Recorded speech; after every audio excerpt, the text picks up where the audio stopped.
So, what is virtual reality?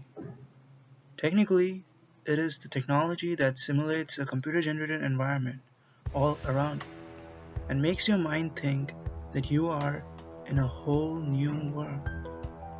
A world where anything could happen.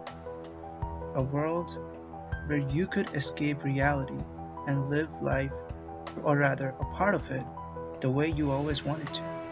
In the virtual world, you could become anybody, be anywhere, do anything you wish to. One moment, you could have breakfast on top of the Sphinx in Egypt. The other, you could be flying around through mountain ranges along the great Himalayas, enjoying the wind and the thrill of flying, like Superman. Or, well, if flying isn't your thing, maybe surfing is. You could be along the coast of Hawaii, enjoying the sun and the waves carrying you along with them.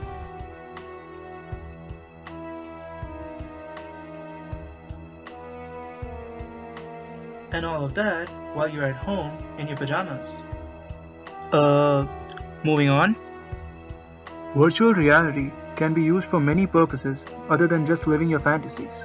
Ecologists can use virtual reality in order to study different natural disasters and inspect them without actually going to the sites. If simulated properly, then scientists could easily go to places otherwise inhabitable and carry out their research over there.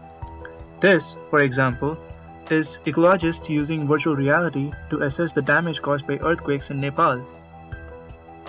NASA plans to use virtual reality in order to study the surface of Mars in a whole new way. Most people think that virtual reality is a new concept, something that was devised recently. But truth be told, virtual reality has been influencing our lives from a long time.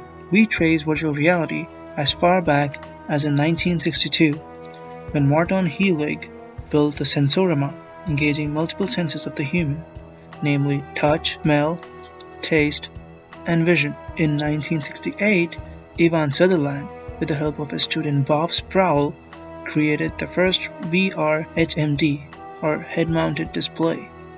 It was primitive, both in terms of user interface and realism, and the HMD was so heavy it had to be suspended from the ceiling. The graphics in virtual environment were simple, wireframe model rooms. It was called the Sword of Damocles. In 1977 came the Aspen movie map created at MIT. It was a crude virtual simulation of Aspen, Colorado. Users could wander the streets in summer, winter. 3 models of the movie map were made. The first 2 ones were photo-based, in which people took photos all over the city and interlaced them into a virtual reality. The third one was an actual 3D model of the city. In 1991, Sega announced the Sega VR HMD for arcade games and Mega Drive console.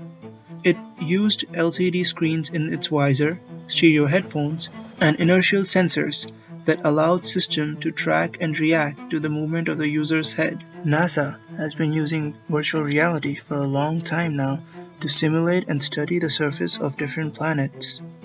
The military uses this for a bunch of purposes. Combat training and flight simulation are the most common ones. The idea is that in virtual reality, even if the soldier gets killed, he can always respawn again. But not so much in real life. Other than that, virtual reality is also used for treatment of PTSD, or post-traumatic stress disorder. It helps recreate the traumatic experience and eventually helps people overcome it by repeating itself in safe environments. Medical science has been using virtual reality for many purposes, mostly mental stress related ones. Mental stress and mental cases like fear of being noticed, etc. Well, there is even a virtual reality medical center in Sorrento Valley where the stressful events of people are recreated in safe environments and people are helped to overcome their fears.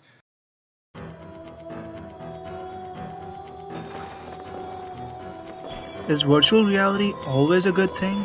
Is it really perfect? Does it really have no flaws whatsoever? I don't think so. Like every coin, this has two sides to itself as well.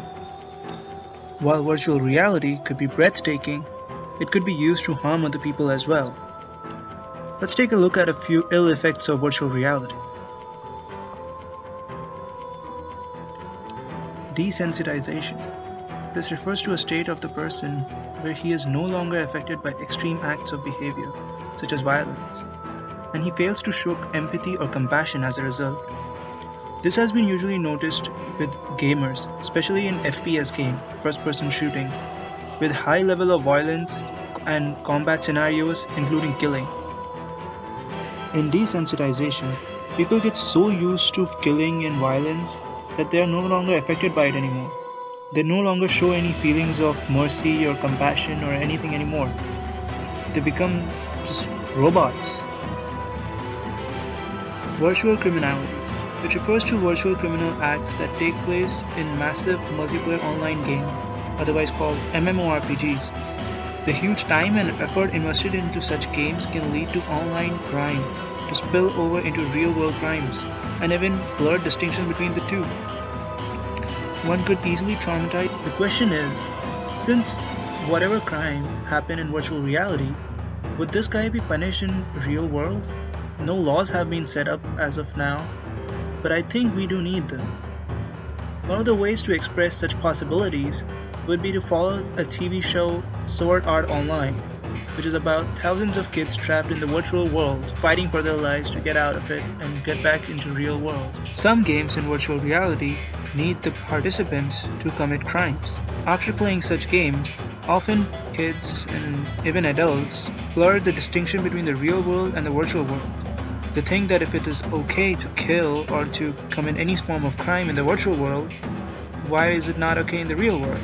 They get confused and, well, it causes a lot of problems eventually. Cyber sickness, otherwise also known as sim sickness, is due to using virtual reality while moving. Our body keeps thinking that we are staying in the same place, while our mind, in the virtual world, moves from one place to another. This causes our brain to get confused and we start feeling sick and nauseous. Scientists have been studying about this for a long time now. Dr. Mehta, a PhD in the field of neurobiology and virtual reality, says that while our brain keeps thinking that everything around us is perfect, the virtual world is not. The virtual world is incomplete. Thus, while virtual reality gadgets should not be used in moving vehicles, a lot of airplane companies are introducing virtual reality gadgets on flights. Virtual reality could blur the boundaries between virtual world and the outside world. That has nothing to do with the person's IQ level or how educated he is. In fact, many scientists have now begun to doubt the world we currently live in. They base this on the matrix or the multiverse theory. Are we in a simulated environment as of now? One of the many interpretations of the multiverse theory says that there is a true reality that exists and the reality we perceive around us is stimulated by intelligent beings in that true reality, like supercomputers or something. While this sounds quite bizarre, many scientists have looked into this theory. Think about it. Within one lifetime, technology has changed from playing Pong on black and white TV to having amazing CGI in video games and movies on our iPads? Then imagine in a time, 1,000 years from now, we are easily going to have some form of an artificial reality. Technology won't stop there. Imagine a bit further. A time could come when we would all be inside a computer program. Now the question is, has that future already arrived? Is this it? Is this the reality of some other reality? David Brin, a space scientist, said that if this were true, if we were in a computer program, then how could we know? Brin suggests a backdoor in the simulation program that would enable the alleged programmers to control people. Kind of like how companies accuse each other of installing backdoors in code to conduct espionage. Well, if we are living in a simulation, then everything is software, including every atom in our bodies. And there may be backdoors that the programmers left ajar. And not just backdoors, if this universe is a computer program, then it has to have some form of glitches. One of those glitches was once discovered in the speed of light. Millions of years ago, the speed of light changed its value. Could that be one of the glitches of the universe? Is that the proof that we really are in a simulated reality? I don't know. Basically, we know one thing. Virtual reality as of now has endless possibilities. Another scientist, Nick Bostrom, has his own simulation argument. His argument seeks that either of the three possible scenarios have to be true. Either A, all civilizations become extinct before becoming technologically mature. B, all technologically mature civilizations lose interest in creating simulations. Or C, humanity is literally living in a computer simulation. Now, with all honesty, option C seems much more possible than the other two. His point is that all cosmic civilizations either disappear or destroy themselves before becoming technologically capable, or all decide not to generate whole world simulations. The operative word all, because if even one civilization anywhere in the cosmos world could generate such simulations, then simulated worlds would multiply rapidly and almost certainly humanity would be in one. Wanna hear something even more weird? People in the ancient past have had this theory all along.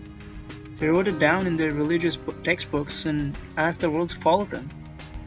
For example, in Hinduism, a verse says that the world is fake, that we live in a Mayajal.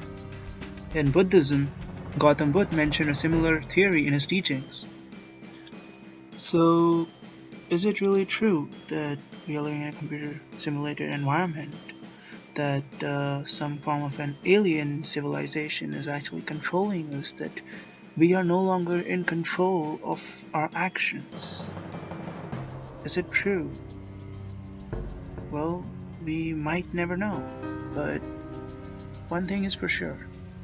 Virtual reality has now entered our life and is about to change it. With the different booming technology that is taking place, within 1 to 2 years, the virtual reality gadgets and the HMDs that we are gonna have, well, that day is not really too far when we create our own artificial reality.